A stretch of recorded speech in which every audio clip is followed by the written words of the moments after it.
अरे आग लगे, ये भी कोई जिंदगी है। सुबह से चिल्लम चिल्ली पुकार सुन के मैं तो तंग आ गई हूँ। अरे वो भी क्या दिन थे जब मैं गांव में रहा करती थी। पहले बड़ी सुखी थी मैं। पहले मेरी जिंदगी क्या थी और अब क्या हो गई है। शहर में तो लोग भेड़ बकरी की तरह जीते हैं। जीने का असली मजा तो गांव में है। क्यों, क्या हुआ माँ जी? आज गांव की बहुत याद आ रही है आपको? अरे हाँ बहू, शहर का जीना भी कोई जीना है।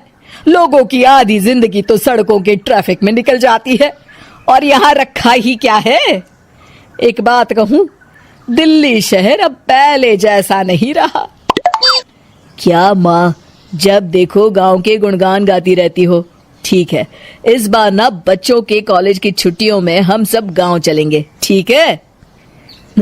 हाँ, ये ठीक है। पर कुछ दिनों के बाद सारा परिवार अपने गांव चला जाता है। अरे वाह, कितनी ताजी और साफ हवा है, कितनी शांति है यहाँ। चल बहू, अब बढ़िया सा खाना बना दे, मजे से आंगन में बैठ के खाएंगे। सुशीला गांव का माहौल देख बड़ी खुश होती है। 2 दिन के बाद गांव की कुछ औरतें सुशीला के घर आती हैं। बड़े दिनों के बाद गांव आई है सुशीला। हमें तो लगा कि तू शहर जाके गांव को भूल गई। और बतिया, तेरी बहू कैसी है? जरा मिलवा तो उससे। अरे मेरी बहू तो लाखों में एक है। बड़ी किस्मत वाली हूँ मैं जो मुझे जानकी जैसी बहू मिली है। हमेशा मेरी सेवा में लगी रहती है और आज तक कभी पलट कर जवाब नहीं दिया उसने। सुशीला की बातें सुनकर सभी औरतें हंसने लगती है।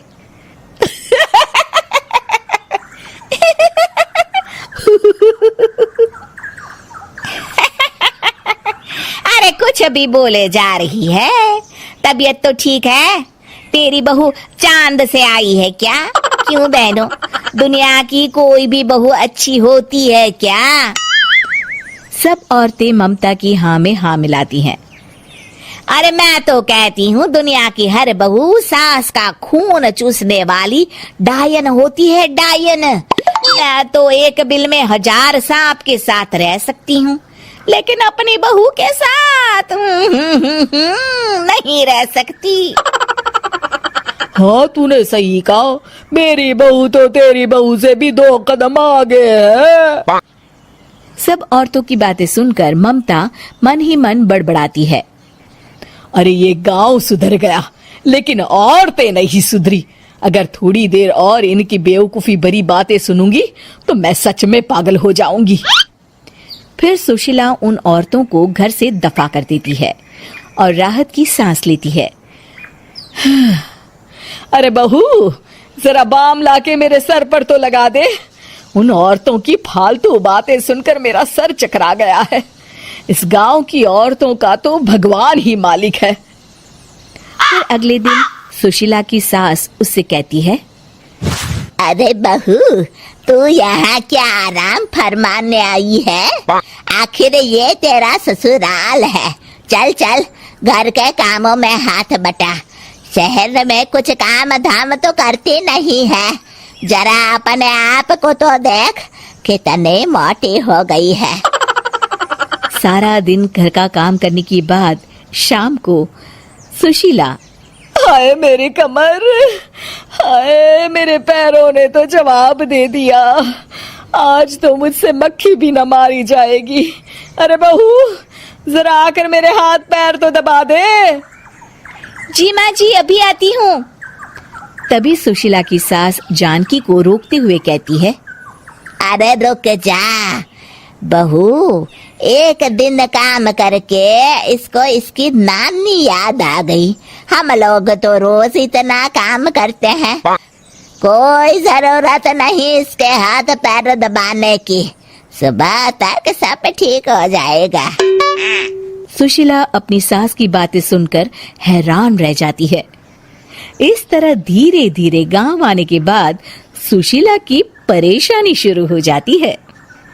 फिर एक दिन, अरे आज तो मैं कपिल शर्मा देखूंगी क्योंकि आज संडे है। सुशीला जैसे ही टीवी ऑन करती है तभी बिजली कट जाती है। अरे सत्यानाश, इस बिजली को भी अभी जाना था। इतने दिनों से मैं टीवी सीरियल देख नहीं पाई। हमारा देश इतनी तरक्की कर रहा है, अरे पता नहीं ये गांव कब सुधरेगा।